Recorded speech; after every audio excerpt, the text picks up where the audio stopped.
Bishop Stephen Kazimba Mugalu atandise na kulangirira mulamwa gwa mwaka gujja ogugamba nti obulamu bujjivu bwago gwagambye nti guno gujjibwa ddala mbyawandiikibwa.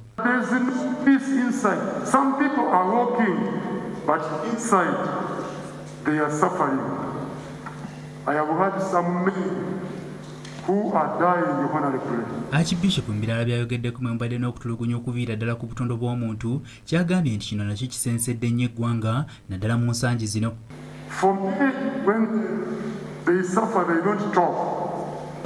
We experience violence, hooliganism, excessive force, security, and killing of people. This is not the way to go.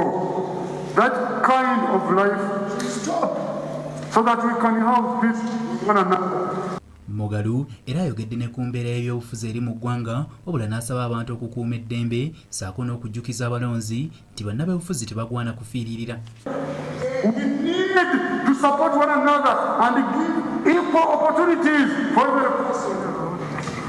We need the national dialogue so that we talk about our problems.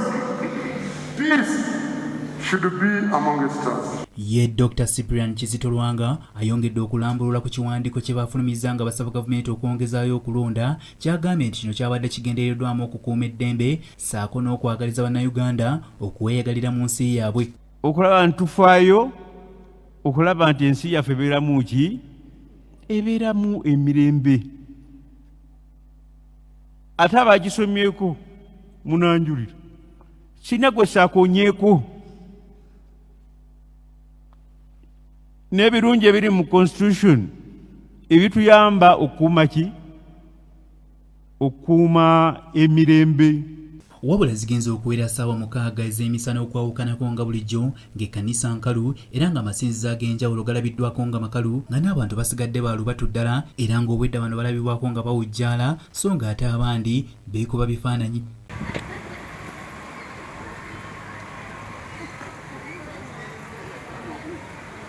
Oluvannyuma twolekeddeko mu kibuga bula tusanze enguudo nkalu okusinziira ng'embeera bulijjo weebeera. Ku luguudo lw'Akafumbe Mukasa abantu badde baalubatu ddala okwawukanako n'ennaku za bulijjo so ng'ate n'amaduuka agasinga obungi obwedda galabibwako nga maggale.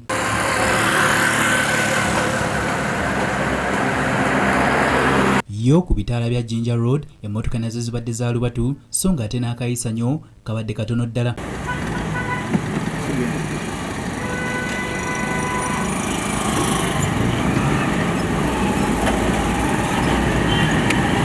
Nze Hasif Sekiwunga ku lwa STV Select.